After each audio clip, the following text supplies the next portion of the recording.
मौलाना सरदार अहमद साहब रहमतुल्लाह अलैह के पास ना एक बूढ़ी अम्मा अपना बेटा छोड़ गई। तो हजरत साहब ने को 2, 4, 5 महीने रखा। तो बाद में उसकी अम्मा को बुला के कहा कि भाई तू बेवा है, बेटा तेरा यतीम है, मैं नहीं चाहता कि इसका वक्त ज़ाया हो। तो मौलाना सरदार अहमद साहब मुहद्दिस आज़म पाकिस्तान रहमतुल्लाह अलैह उस बूढ़ी को कहने लगे तेरा बेटा कौन देना है, पढ़ना पढ़ाना इसने कुछ भी नहीं, तो यतीम बच्चा है, कल को तो कहेगी कि मेरे बेटे ने वक्त ज़ाया किया तो वापस ले जाओ। बूढ़ी अम्मा रोने लग गई, कहने लगी मैं पढ़ाने तो नहीं लाई थी, मैं तो आपको रब का वली समझती हूँ, मैं तो नौकरी कराने लाई थी। नौकरी हजरत अनस बिन मालिक कहते हैं मेरी अम्मा भी हुजूर की बारगाह में दे गई थी। तो हुजूर की बारगाह में ये नहीं कहा था कि या रसूलल्लाह पढ़ा दें, हाँ हाँ मैं जिम्मेदारी से बात कर रहा हूँ, ये नहीं कहा था हुजूर मुजाहिद बना दें, ये थोड़ी कहा था कि या रसूलल्लाह सल्लल्लाहु तआला अलैहि वसल्लम से मुफस्सिर मुहद्दिस मुहक्किक मुफ्ती बना दें। हजरत अनस की अम्मा कह गई थी सोनिया जब तक ये रहेगा ना आपकी नौकरी करेगी, ये घर के काम काज करेगा, ड्यूटी करेगा, हुजूर ये आपकी नौकरी करेगा। तो मेरे महबूब ने फिर दुआ कर दी, अल्लाह इसे बरकत अता फरमा। तुम समझता है खिदमत वाला खाली रह जाता है? जितना जायका खिदमत वाले को मिलता है, जो उसके नसीब में आता है, वो किसी का नसीब कहां भाई। हजरत अनस कहते हैं हुजूर ने दुआ कर दी, बरकत की। मुझे तो खेती बाड़ी आती भी नहीं थी, पर लोगों के बाग में साल में 1 दफा फल लगता था, मेरे बाग में 2 दफा लगता था। हुजूर ने दुआ कर दी अल्लाह इसे औलाद दे।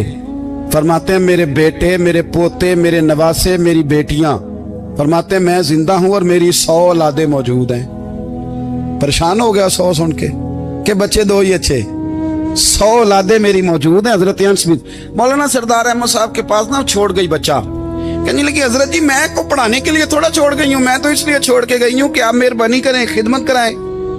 हजरत जी कहने लगे कोई ऐसा काम ही नहीं, खिदमत वाला क्या कराऊं। कहने लगी पट्ठे पवा लिया करो जी। लड़ पेंदे ने, कहने ने बच्चे काम कर दें मदरसे दो। हालांकि अब कहाँ बच्चे काम करते हैं, अब तो गुजर गया दौर, अब तो बच्चे काम कराते हैं। अब बच्चे भी नाराज हो रहे हैं, घूर घूर के देख रहे हैं। सही कह रहा हूं आपको, बच्चे काम कराते हैं, बच्चे कहाँ काम करते। कहने लगी ये चारा डाले करेगा आपकी भैंसों को। तो हजरत ने उसको कहा कि बीबी चारा मेरी भैंसों को डालने के लिए मैंने बंदा रखा हुआ है, तो तू जा ले जा। कहने लगी हाथ बांध के हुजूर मेहरबानी करे रख ले, चारा डालेगा। और पुत्र तवज्जो से चारा डालना हजरत की भैंसों को।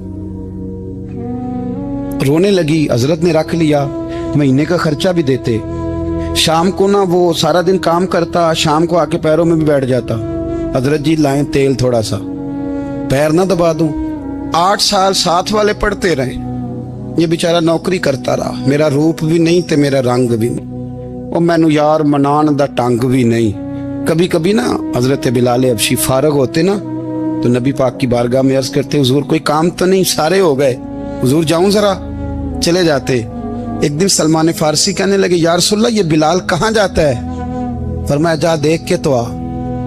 हजरत सलमान वापस आए तो आके रोने लगे, कहने लगे सोनिया जब यहाँ से जाता है ना तो जाके सैयदा फातिमा की चक्की पीसनी शुरू कर देता, बीबी साहबा के काम करने लगता है, घर में जाके असनैन की ड्यूटी करता है, वहां भी काम यहाँ भी काम। वो चारा डालता रहा, उसने चारा डाला। हजरत मुहद्दिस आज़म की भैंसों को दस्तारे फजीलत का वक्त आ गया, सारे पगड़ियां सजा के आ गए, आज दस्तार होगी। ये ना पीछे होके बैठ गया, चूंकि पढ़ा ही नहीं था तो दस्तार का है कि दस्तार तो उसकी जो पढ़ेगा, हमने तो पढ़ा ही नहीं, हमने तो यार पढ़ा, घर पढ़ा, ड्यूटी करी। हजरत मुहद्दिस आज़म रहमतुल्लाह अलैह के यहाँ जब ऐलान होने लगा ना कि अब दस्तार होगी, तो हजरत ने पहला ऐलान उसका फरमाया। तो मजान ला बंदा कपड़े भी कदी कदी बदल देना, वो कहता है जिस हाल में भी था मैं पलट के देखने लगा कि पढ़ा पढ़ाया तो है, कोई शय नहीं, ये माजरा क्या है। पीछे से उठ के आए तो कहते हैं बाकियों की दस्तार किसी आलिम ने की, किसी सूफी ने की, लेकिन ये भैंसों को चारा डालने वाला जब आया तो मुहद्दिस आज़म ने फरमाया पगड़ी के बाल को कोई हाथ ना लगाए, ये सारी दस्तार मैंने करनी है। और फरमाते हैं हजरत बाल भी देते जाते थे और आंसू भी बहाते जाते थे, माथा भी चूमते थे, और फरमाते थे दस्तार के बाद चला तो नहीं जाएगा यार, मुझे तो इबादत भी नहीं रह गई, मुझे तो चाबियों को भी नहीं पता कौन सी कहाँ रहती है, जाएगा तो नहीं तू। वो रो पड़ा, कहने लगा सोनिया जाए तो वो जिसके पल्ले कुछ है हो, आता जाता तो है कुछ नहीं, मुझे किसने रखना है, मैंने कहाँ जाना है, इधर कहाँ तो इधर ही रहूंगा।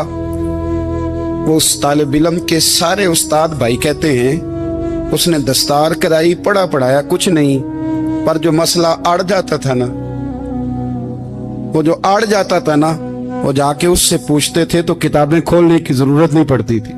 मौलाना अमजद अली साहब आजमी रहमतुल्लाह अलैह फरमाते हैं यकदम आला हजरत का दरवाजा खुला, ये भी मेरे आला हजरत की जिंदगी है, इसे भी देख, यकदम दरवाजा खुला तो बूढ़े इमाम के पैरों में जूता कोई नहीं, और आला हजरत सर पट दौड़े। मैं करीब गया, मैंने कहा हुजूर मैं सदके जाऊं, कहां जा रहे हो? कहने लगे किसी ने बताया मेरा मुर्शद का बेटा रेलवे स्टेशन से गुजरने वाला है, अमजद अली देर न कर यार, कहीं शहजादा नाराज ना हो जाए, मेरे मुर्शद का बेटा, मेरे शेख का पोता, यार जरा जल्दी कर। कहते हैं आला हजरत दौड़े रेलवे स्टेशन पे, उन्हें अगर फतवे लिखने आते थे किल के रजा है खंजरे खूंखार बरकबार, तो वो ये भी कहा करते थे कैसे आकाओं का बंदा हूं रजा, बोल बाले मेरी सरकारों के। दौड़े गए रेलवे स्टेशन पे, और बूढ़े शेख सदरुल शरिया कहते हैं मैंने कहा हुजूर मैं ना चला जाऊं? कहने लगे ना पुत्र, मैंने बड़ा नमक खाया उस घर का, मैंने बड़ी नौकरी करी है, मेरी अपनी ड्यूटी है, तुम्हारी तो नहीं ना। मेरे शेख फरमाते रेलवे स्टेशन पे हजरत खड़े हैं, तो एक मुसाफिर उतरता, उसके करीब जाते अदब से सलाम लेते तो कहते मारेरा शरीफ से तो नहीं कोई आया? कहते वो मुसाफिर गुजर जाता, दूसरा आता तो फिर करीब